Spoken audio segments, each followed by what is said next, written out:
প্রিয় শিক্ষার্থী বন্ধুরা, আসসালামু আলাইকুম। আশা করি আল্লাহর রহমতে আপনারা সকলে ভালো আছেন। তো আপনারা অনেকে আছেন যে বোর্ড চ্যালেঞ্জ নিয়ে অনেকে দ্বিধায় আছেন, অনেকে চিন্তিত আছেন যে আমার অনেকগুলো সাবজেক্টে ফেল আসছে, তো আমি বোর্ড চ্যালেঞ্জ করলে কি আমাদের লাভ হবে? তো সাধারণত বোর্ড চ্যালেঞ্জ করলে লাভ কি হবে সেটা আজকের এই ভিডিওটিতে তুলে ধরবো। আর বোর্ড চ্যালেঞ্জ করলে আসলে রেজাল্ট পরিবর্তন হয় সেটার প্রমাণ আগে দেখিয়ে দিচ্ছি। তো তারপরে আমি বাদবাকি তথ্যগুলো আপনাদেরকে দেখিয়ে দিচ্ছি। তো দেখতে পাচ্ছেন এখানে যে 2025 সালে যারা বোর্ড চ্যালেঞ্জ করেছিল, তো দেখতে পাচ্ছেন এখানে 3.94 ছিল, তারা পরবর্তীতে 4 পয়েন্ট পেয়েছে। তারা 4.878 ছিল, 4.89 পেয়েছে। তারপরে একজন ফেল করেছিল, পরবর্তীতে ডি পেয়ে পাস করে তার রেজাল্টটা পরিবর্তন হয়েছে। তারপর 4.17 ছিল, 4.22 পেয়েছে। 4.83 ছিল, 4.89 পেয়েছে। 4.94 ছিল, জিপিএ 5 পেয়েছে। তো এরকম দেখেন এফ থেকে অনেকে পাস করেছে, বি থেকে এ মাইনাস পাইছে। অর্থাৎ অল্প মার্ক যদি কম বেশি হয়ে থাকে তাহলে বোর্ড চ্যালেঞ্জ করতে পারেন। আর যারা 100% পাস করবেন অর্থাৎ তাদের ক্ষেত্রে, অর্থাৎ যেগুলো ফেল করেছেন ওইগুলো আপনারা আবেদন করবেন, তাহলে আপনার পাস আসার সম্ভাবনা রয়েছে। অর্থাৎ যাদের হচ্ছে 3টা 4টাতে, তো আপনারা আবার একজন আবার প্রশ্ন করতে পারেন যে ভাই আমি তো হচ্ছে 4টাতে ফেল করেছি, আমি বোর্ড চ্যালেঞ্জ করলে কি আমার লাভ হবে? তো এখানে দেখেন যে এই ছেলেটা হয়তো বা অনেকগুলোতে ফেল করেছিল। তো এখানে যে যে ছেলে অথবা মেয়ে যেই হোক, অর্থাৎ 26 নম্বর এটা ফলো করেন। তো দেখেন এখানে রেজাল্ট তার পরিবর্তন হয়নি, অর্থাৎ এখানে দেখেন পয়েন্ট আসেনি। তার মানে ও হচ্ছে যে 136 কোডের আর কি একটিতে আর কি এফ ছিল, পরে ও বি পাইছে, মানে ও পাস করেছে। অর্থাৎ তার মানে ও আরও অনেকগুলোতে ফেল করেছিল, অনেকগুলোতে আবেদন করেছিল, একটিতে পাস দিয়েছে। আর বাদ বাকি যদি যদি 3টিতে ফেল হয়ে থাকে তাহলে 3টির মধ্যে একটিতে পাস আসছে আর বাদ বাকি 2টাতে ফেলে আসছে। অর্থাৎ তার সুবিধা হলো কি, তার হচ্ছে 3টা ফেলের মধ্যে একটা পাস আসলো, পরবর্তীতে তার পরীক্ষা দিতে হবে 2টা, তো তার সাবজেক্টগুলো কমে গেল। তো তারপরে হচ্ছে তো এখানে যে আরও অনেকগুলো রেজাল্ট রয়েছে, তো অন্য অন্য বোর্ডেরগুলোও দেখায় সাধারণত। তো এই বোর্ডেরটাই আর কি যেটা এখানে দেওয়া রয়েছে, তো সবগুলো ঠিক একই রকম। অর্থাৎ এফ থেকে পাস, তারপর হচ্ছে অনেকে আছে ডি, এফ থেকে ডি পাইছে, পাস করেছে। তো দেখেন এই যে এটাতে যে ইংরেজিতে ফেল ছিল এই রোল নাম্বার 189579।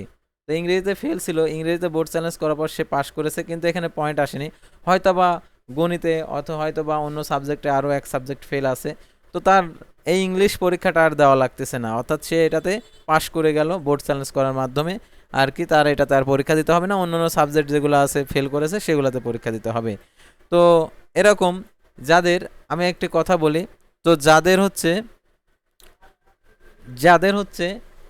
অনেক বিষয় ফেল আসছে, তো তারা অবশ্যই সেই ফেলগুলো বিষয় বোর্ড চ্যালেঞ্জ করবেন।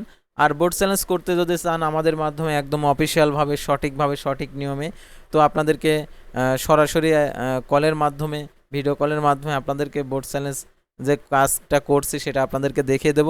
তো আপনারা আমাদেরকে ফি দিয়ে কাজটা করে নিতে পারবেন সম্পূর্ণ সঠিকভাবে। আর যদি আপনারা আবেদনে ভুল করেন তাহলে আপনাদের সমস্যা হবে। তো এখন হচ্ছে যে যাদের হচ্ছে 4টা 5টা বিষয় আর কি ফেল, তো তারা কি করবে? তো তার আগে ছোট্ট একটি রিকোয়েস্ট, আপনি যদি অলস অফ নিউজ বাংলাদেশ এই চ্যানেলে প্রথমবার এই ভিডিওটি দেখে থাকেন তাহলে আমাদের এই চ্যানেলটিকে সাবস্ক্রাইব করে রাখবেন, notification bell button all press করে রাখবেন, এই ভিডিওটিতে লাইক করে দেবেন। আর যারা ফেসবুক পেজে যুক্ত হচ্ছেন, ফেসবুক পেজে অবশ্যই ফেসবুক পেজটি ফলো দিয়ে রাখবেন। আর আমাদের হোয়াটসঅ্যাপ গ্রুপে অবশ্যই জয়েন হবেন। হোয়াটসঅ্যাপ গ্রুপে আপনারা অনেক কিছু আপনারা দেখতে পারবেন এখানে আর কি। যারা হচ্ছে বোর্ড চ্যালেঞ্জ করতে চান এই গ্রুপে যুক্ত হবেন। আর বোর্ড চ্যালেঞ্জ করার জন্য যা যা লাগবে আপনারা আমাদের হোয়াটসঅ্যাপের আপনারা আর কি অ্যাড হলে আপনারা দেখতে পারবেন। আর যারা ফেসবুক পেজে ভিডিও দেখছেন ফেসবুক পেজটি ফলো দিয়ে রাখবেন। আর যারা 4টি 5টি সাবজেক্টে বোর্ড চ্যালেঞ্জ করতে চান তো তাদের লাভ কি হবে, তো তাদের কি লাভ হবে সেটা এখন বলি। তো সাধারণত যারা 3টা 4টা সাবজেক্টে ফেল করেছে, 3টা 4টা সাবজেক্টে ফেল করেছে, বোর্ড চ্যালেঞ্জ করলে এতটুকুই লাভ হবে, সে 4টা সাবজেক্ট বোর্ড চ্যালেঞ্জ করলো, এর ভেতরে 2টা সাবজেক্ট অথবা 3টা সাবজেক্টের পাস দিল আর একটা সাবজেক্টের পাস দিল না, তার কি হলো, সে কোনো কলেজে ভর্তি হলো না, কিন্তু তার 1 বছর লস হবে। কিন্তু তার যে 3টা সাবজেক্ট 4টা সাবজেক্ট ফেল ছিল 3টা সাবজেক্ট পাস করিয়ে দিল, পরবর্তীতে তার পরীক্ষার চাপটা কমলো, অর্থাৎ তার হচ্ছে একটি বিষয় পরীক্ষা দিলেই হয়ে যাচ্ছে। সেহেতু যাদের বেশি বেশি সাবজেক্টে আর কি ফেল রয়েছে তারা অবশ্যই বোর্ড চ্যালেঞ্জ করবেন। যদি একটি বিষয় দুইটি বিষয় পাস দিয়ে দেয় তাহলে পরবর্তীতে আপনার আর ধরেন ইয়ে লাগবে না, অর্থাৎ আপনার হচ্ছে পরীক্ষা বেশি দিতে হবে না। যদি পাস দিয়ে দেয় তাহলে তো হয়ে গেল, আর সবগুলোতে যদি পাস দিয়ে দেয় আলহামদুলিল্লাহ আপনার আর পরীক্ষা দিতে হবে না। তো এতটুকুই লাভ হবে যাদের অনেকগুলো বিষয়ে ফেল করেছে, অর্থাৎ 4টা বিষয়ে ফেল করেছে, 4টা বিষয়ে বোর্ড চ্যালেঞ্জ করলো, এর ভেতরে 2-3টা তে রেজাল্ট আসলো, পাস আসলো, আর একটাতে ফেল আসলো, পরবর্তী বছরে দিলে হয়ে যাবে। তো এতটুকু লাভ হবে বোর্ড চ্যালেঞ্জ করলে। তো বোর্ড চ্যালেঞ্জ করলে এতটুকুই লাভ। তো আশা করি আপনারা বুঝতে পারছেন। তো পরবর্তী ভিডিওতে আপনাদেরকে এডুকেশন বিষয় অথবা আমাদের চ্যানেলটি মূলত জব রিলেটেড, জব সংক্রান্ত তথ্যগুলো নিয়ে আপনাদের সামনে হাজির হবো। সে পর্যন্ত সবাই ভালো থাকবেন, সুস্থ থাকবেন, আর আমাদের এই চ্যানেলটিকে সাবস্ক্রাইব করে পাশে থাকবেন। আল্লাহ হাফেজ।